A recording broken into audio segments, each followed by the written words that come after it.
The news that the Tate brothers have been waiting for has finally arrived. After having their liberty deprived for almost 10 months, they are finally set free. The news unfurling like a long-awaited sunrise. The house arrest rules finally lifted, and the brothers are finally free to leave their house. I've compiled all the footage I could get my hands on, capturing the essence of their first 24 hours of freedom.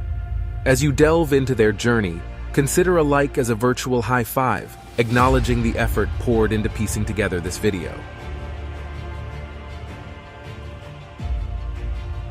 Immediately after arriving home, Andrew Tate spoke to the press waiting outside of his house. You can see by this footage just how many journalists were eager to capture his first words after being released. The air was electric, pregnant with the anticipation that precedes a momentous revelation. Cameras clicked. Microphones extended like eager hands, capturing every nuance of what would undoubtedly become a headline etched in time. In this juncture, reminiscent of a crossroads where the ink of history meets the paper of the present, the world awaited, pondering if the mainstream media's portrayal, once akin to a pendulum of praise and criticism, would sway to a new rhythm. As Andrew Tate embarked on this verbal odyssey, each syllable carried the weight of 1,000 eyes, his words a vessel navigating the tides of perception. Following his interaction with the press, Andrew Tate retreated to his home, where a wardrobe transformation awaited, a pair of Muay Thai boxing shorts.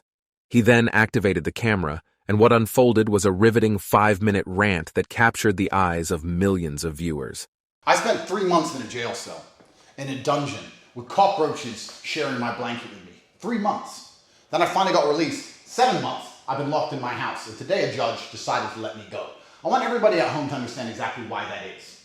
Up until now, all of the imprisonment and the deprivation of my liberty had nothing to do with evidence. It wasn't about evidence in a case file. It was the Romanian judicial system trying to decide if 1, I am a public danger, or 2, I am a flight risk. And to be fair to them, I am non-emotional, I am a professional, even when I am suffering. And I understand as an international man of huge financial resource, it's easy to deem me a flight risk. So my liberty was deprived. Only recently I was charged. This indictment appeared. I want everybody at home to also understand that 3 different federal agencies from 3 different countries have investigated my life for the last 15 months. Every photo I've ever taken, every video I've ever made, every conversation I've ever had, every phone call, 2,000 people who know me were contacted. Every single ex-girlfriend, my vet, my pool guy, my old house cleaner in an apartment I used to have 11 years ago. You name them. If they had anything to do with me, no matter how tedious the link, they were contacted and they were interviewed.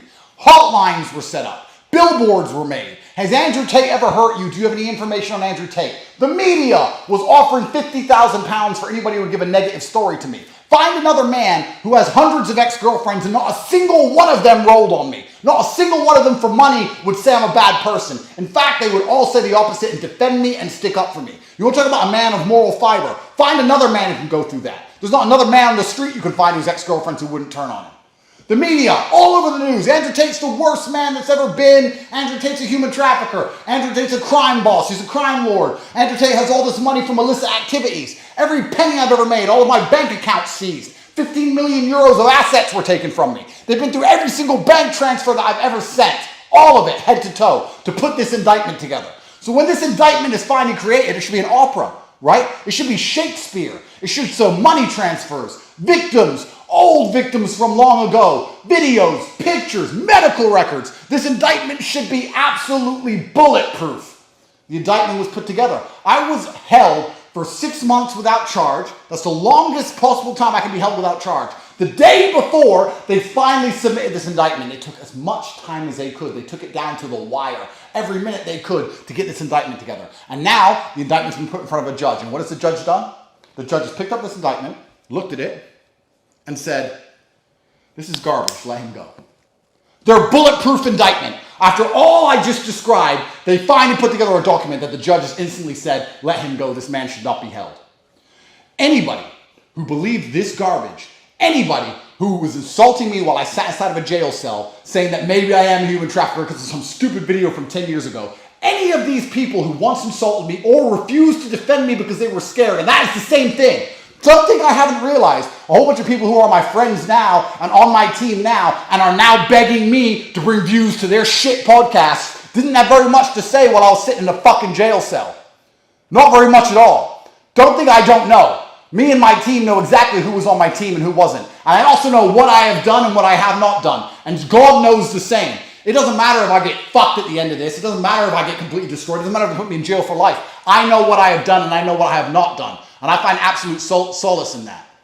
Now I am free. Yes, I will remain free until the trial date when this garbage is finally thrown out and my name is absolutely and utterly clear. Anybody who believes any of this garbage is going to regret it, because I tell you something, Tristan said something to me in that jail cell was completely true. He said, 13 years in the Chateau d'If, and then the world is ours. If you have not read The Count of Monte Cristo, I strongly recommend that you do.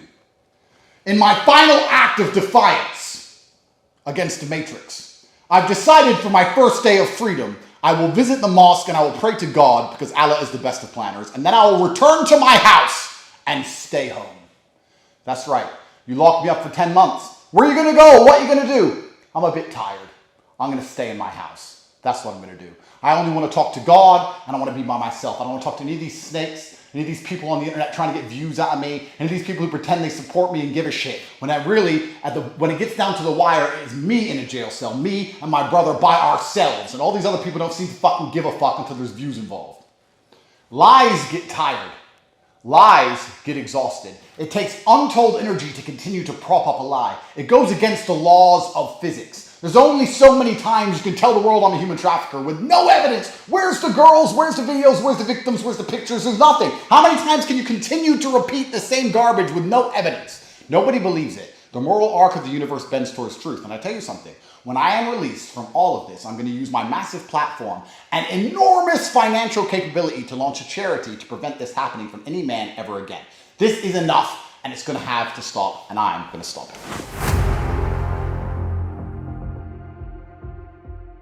Andrew Tate was then spotted getting a massage at his compound. On the first day of his release, Andrew Tate decided to stay home and have dinner with his closest friends and family. Dinner.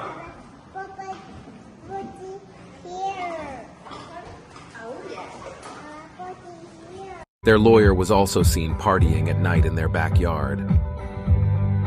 Hey! Matrix! Leave those kids alone!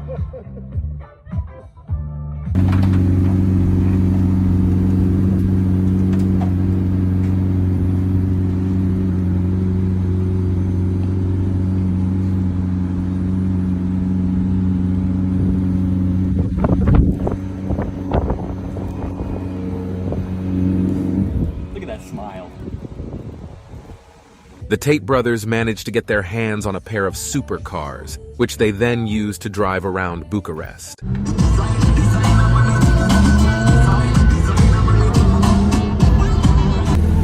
hot. Are you not hot?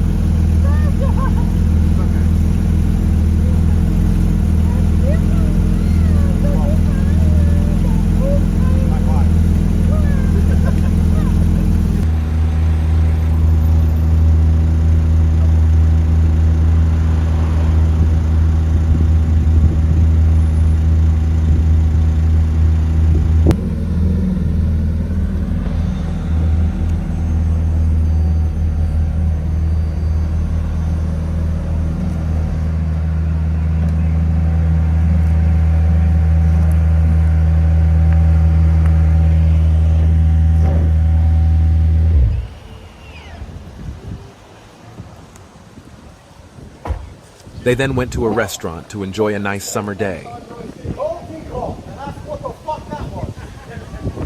10 months, G. Welcome back. Bro, 10 months. Welcome back.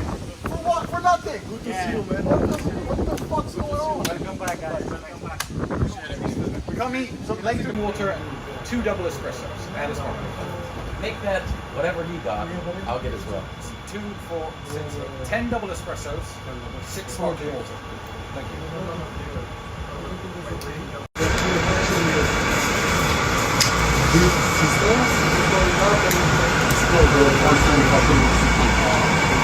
Here's a video of Tate buying some expensive cigars.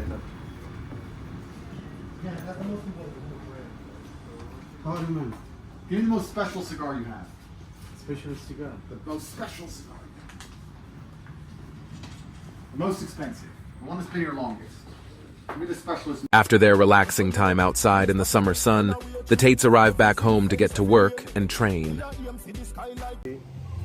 4, 5, 6, 7, 8, 9, 20, 1, 2, 3, 4, 5, 6, 7, 8, 9, 30, 1, 2, 3, 4, 5, 6, 7,